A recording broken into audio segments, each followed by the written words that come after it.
नमस्कार। यूपी तक के मॉर्निंग बुलेटिन सुर्खियों में आपका स्वागत है। इस बुलेटिन में हम बताएंगे वो खबरें जो बनी तमाम अखबारों की हेडलाइंस और जिनका है आपसे सरोकार, जिनका जानना है आपके लिए बेहद जरूरी।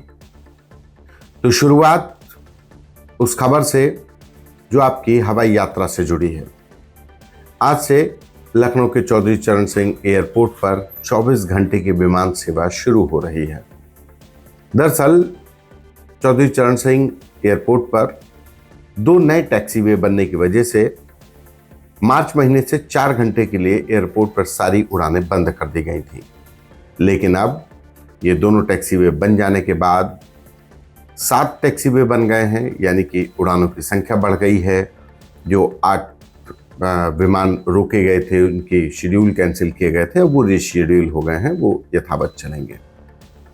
ये राहत भरी खबर है उन लोगों के लिए जो लखनऊ से फ्लाइट पकड़ते थे और जिनके लिए बीते कुछ महीनों से मुश्किलें बढ़ गई थी। इसके बाद बात आज कृष्ण जन्माष्टमी है, भगवान कृष्ण का जन्म है। इस मौके पर उत्तर प्रदेश के सभी पुलिस लाइनों में भव्य कार्यक्रम होंगे, जिसको लेकर डीजीपी ने बीते सप्ताह एक स्पष्ट निर्देश दिया। उन स्पष्ट निर्देशों में 2 बहुत अहम हैं। एक, कृष्ण जन्माष्टमी के कार्यक्रम में किसी भी तरीके का फूहड़ता भरा कार्यक्रम नहीं होगा। इस बात को सुनिश्चित जिले के कप्तान करा लें और जो प्रतिसाद निरीक्षक, जिनको आरआई कहते हैं, वो करा लें। दूसरा, किसी भी कृष्ण जन्मोत्सव के कार्यक्रम के लिए, पुलिस लाइन के कार्यक्रम के लिए कोई चंदा नहीं लिया जाएगा। ये 2 निर्देश बहुत महत्वपूर्ण इसलिए हो गए क्योंकि कई बार कृष्ण जन्माष्टमी के बाद होने वाले रंगारंग कार्यक्रम में कुछ ऐसे कार्यक्रम भी स्टेज पर हो जाते थे कई जिलों में, थानों से, जिससे पुलिस की किरकिरी होती थी। जिसको लेकर डीजीपी ने साफ कह दिया कि ऐसा कोई कार्यक्रम फूहड़ता भरा स्टेज पर नहीं होगा, पुलिस लाइन में नहीं होगा, थाने में नहीं होगा। इसके बाद बात राजनीति की करें। समाजवादी पार्टी की कौशाम्बी की चाइल्ड सीट से विधायक रही पूजा पाल को पार्टी से निष्कासित कर दिया गया है। इससे पहले समाजवादी पार्टी ने पार्टी विरोधी गतिविधियों के लिए अभय सिंह, राकेश सिंह को निकाल दिया था और अब पूजा पाल। हालांकि इनका चर्चा तो पहले से ही थी, जब से राज्यसभा के चुनाव में जिन विधायकों ने क्रॉस वोटिंग की, पार्टी लाइन से इधर जा चले गए, बीजेपी के पक्ष में वोटिंग की, जिसकी वजह से बीजेपी के जो कैंडिडेट था राज्यसभा चुनाव का वो जीता, जिसको लेकर के कहा जा रहा था कि आज नहीं तो कल इनको हटना ही है, इनको निष्कासन होना ही है। पूजा पाल का निष्कासन हो गया, लेकिन निष्कासन की वजह क्या बनी? वो था पूजा पाल का सदन में उत्तर प्रदेश की बीजेपी सरकार और मुख्यमंत्री योगी आदित्यनाथ का अतीक अहमद की पूरे मामले को लेकर, अतीक अहमद की हत्या और अतीक अहमद के परिवार पर जिस तरीके से उत्तर प्रदेश सरकार ने एक्शन लिया, उस पर पूजा पाल ने सीधे से कहा कि योगी आदित्यनाथ ने बतौर सीएम, बीजेपी ने जो कुछ किया वो अब न्याय हुआ है।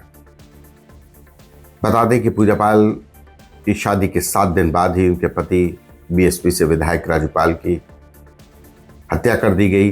प्रयागराज के धूमनगंज इलाके में सरी बाजार AK-47 से हत्या कर दी गई। आरोप अशरफ अतीक के भाई पर लगे और उसके बाद से पूजा पाल अभी 2022 के चुनाव में समाजवादी पार्टी की टिकट पर कौशाम्बी की चाइल्ड सीट से विधायक बनी। लेकिन उमेश पाल की हत्या के बाद अतीक अहमद और अशरफ की पुलिस कस्टडी में हत्या, और उससे पहले उमेश पाल की हत्या के आरोप में अतीक अहमद के बेटे का एनकाउंटर, तमाम अन्य अपराधियों का एनकाउंटर। तो ये पूरे प्रकरण में पूजा पाल बीजेपी के साथ खड़ी नजर आई। वैसे वो बीजेपी के साथ बहुत पहले से खड़ी थी, लेकिन अब ये वजह बन गई और अखिलेश यादव ने पार्टी से निकाल दिया, जिस पर शिवपाल यादव ने कहा कि अब पूजा पाल कभी विधायक नहीं बन पाई। अब वो कोई चुनाव नहीं जीत पाएंगे। वजह शिवपाल यादव को लगता है कि पूजा पाल के साथ समाजवादी पार्टी का जो पीडीए फॉर्मूला है, जो उनके साथ एमवाई फैक्टर था, उसने भी उनकी जीत में मदद की। लेकिन अब वो चूंकि सपा से अलग हो गई हैं तो वो वोट बैंक खिसक जाएगा। हालांकि पूजा पाल ने इस बात को लेकर के कहा कि उन्हें इसकी कोई चिंता नहीं है। अखिलेश यादव ने भी उनके निष्कासन पर कहा था कि वो बीजेपी के साथ ये सुनिश्चित कर लें कि उनको टिकट मिलेगा, क्योंकि बीजेपी अपना काम निकालने के बाद टिकट नहीं देती है। दबी जुबान में इशारों में कई लोगों के नाम भी लिए उन्होंने, कई लोगों की तरफ इशारा भी किया। तो पूजा पाल ने उसकी भी प्रतिक्रिया देते हुए कहा कि टिकट की मिलने की उनकी कोई चिंता नहीं है। जिस व्यक्ति ने उनके सुहाग को उजाड़ा, उनको विधवा बनाया, उसके साथ बीजेपी ने, उत्तर प्रदेश के मुख्यमंत्री योगी आदित्यनाथ ने जो किया वो मैंने कहा। इसके बाद बात फतेहपुर के उस धार्मिक उन्माद की। आज बेहद अहम दिन है फतेहपुर के लिए, क्योंकि तमाम हिंदू संगठनों ने ऐलान किया था कि आज वो कृष्ण जन्माष्टमी पर जिस मकबरे को ठाकुर जी यानी ठाकुर द्वारा बता रहे हैं उसमें पूजा करेंगे। और उससे पहले सोमवार को यानी 10 अगस्त को हिंदू संगठनों ने जिस तरीके से पुलिस की बैरिकेडिंग तोड़कर मकबरे में घुसकर पूजा अर्चना की, भगवान कृष्ण और शंकर जी का मंदिर बता करके वहाँ पूजा अर्चना की, उसके बाद जिस तरीके से परिस्थितियाँ बिगड़ी, कानून व्यवस्था बिगड़ी, उसके बाद से ये ऐलान जब हिंदू संगठनों ने किया तो फतेहपुर में प्रशासन ने ज़्यादा चाक चौबंद व्यवस्था कर दी है। सोमवार के बाद मंगलवार के बाद से ही, शाम से ही उस मकबरे की तरफ यानी कि उस पूरे इलाके की तरफ, आबू नगर जो इलाका है वहाँ की तरफ जाने वाले हर रास्ते पर, छोटे बड़े गली हर जाने वाले पर बैरिकेडिंग लगा दी गई है। कोई भी व्यक्ति प्रवेश कर ही नहीं सकता है। मंगलवार शाम से ये व्यवस्था सुनिश्चित कराई गई और बुधवार सुबह से ये पूरी तरीके से लागू कर दी गई। वहीं दूसरी तरफ जो हिंदू संगठन ऐलान कर रहे थे कि जन्माष्टमी पर भगवान कृष्ण की पूजा करने जाएंगे, वो लोग भी कह रहे हैं कि हम उन्माद नहीं फैलाना चाहते, अब घर ही पे रहेंगे। यानी प्रशासन की सख्ती के बाद जो लोग ऐलान कर रहे थे कि ठाकुर द्वारा में जाकर के वहाँ पर पूजा अर्चना करेंगे, वो बैकफुट पर है। वहीं दूसरी तरफ इस मामले में फतेहपुर पुलिस ने 3 एफआईआर दर्ज की हैं। 3 अलग अलग एफआईआर दर्ज हैं। उन लोगों पर एफआईआर दर्ज हैं जिन लोगों ने सोशल मीडिया के जरिए कुछ ऐसी पोस्ट की जिससे धार्मिक उन्माद, वैमनस्यता फैल रही थी। एक फेसबुक पर लिखी गई पोस्ट के जरिए लिखा गया कि इन लोगों को सबक सिखाने की जरूरत है। एक तस्वीर, महिला की तस्वीर के जरिए, प्रतीकात्मक तस्वीर के जरिए कुछ शब्द लिखे गए, जिसके बाद पुलिस ने एफआईआर लिखी। पुलिस की तरफ से 3 एफआईआर दर्ज की गई हैं उन फेसबुक और एक्स पर जो पोस्ट लिखी गई, उनके हैंडल्स पर, उनके अकाउंट्स पर। तो एक्शन का दौर जारी है। लेकिन दूसरी बात, फतेहपुर पुलिस ने जो 10 लोगों पर नामजद एफआईआर की थी, 150 लोग अज्ञात थे, इस मामले में अभी तक कोई गिरफ्तारी नहीं हुई है। पुलिस प्रशासन का दावा है कि हम इस मामले को देख रहे हैं, सोशल मीडिया पर नजर बनाए हुए हैं। वहीं दूसरी तरफ पश्चिमी उत्तर प्रदेश से ड्रोन के जरिए ग्रामीण इलाकों में दहशत को लेकर के पूर्वांचल की तरफ भी इस तरीके की बातें सामने आने लगी हैं, जिसको लेकर बस्ती डीआईजी ने एक आदेश दिया है कि अब जो भी व्यक्ति बिना परमिशन के ड्रोन उड़ाएगा उसके खिलाफ गुंडा, गैंगस्टर, एनएसए तक की कार्रवाई की जाएगी।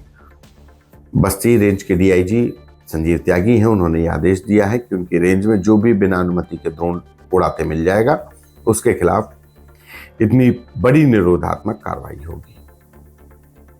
आखिर में उत्तर प्रदेश पुलिस के उस ऑपरेशन की शुरुआत जो सहारनपुर रेंज से शुरू हुई, उत्तर प्रदेश पुलिस ने नशीले पदार्थ का धंधा करने वाले यानी कि नारकोटिक्स के ड्रग पैडलर्स हों या ड्रग सप्लायर्स हों, ये तमाम धंधों पर अब नकेल कसने के लिए सहारनपुर पुलिस ने एक ऑपरेशन की शुरुआत की। ऑपरेशन सवेरा नाम दिया गया है। इस ऑपरेशन सवेरा के तहत उन तमाम लोगों की जो इस धंधे से जुड़े हैं, अवैध नशीले पदार्थों की तस्करी से जुड़े हैं उनको न सिर्फ पकड़ा जाएगा, उनकी संपत्ति भी जब्त की जाएगी गैंगस्टर एक्ट के तहत। ऐसे लोगों के खिलाफ सख्त अभियान चलाया जाएगा।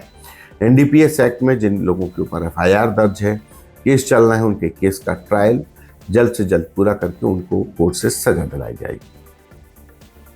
तो ये थी आज की वो खबरें जो बन रही हैं सुर्खियां, जिनका था आपके सरोकार, जिनका जानना था आपके लिए बेहद जरूरी। बने रहिए हमारे साथ, देखते रहिए यूपी तक। नमस्कार।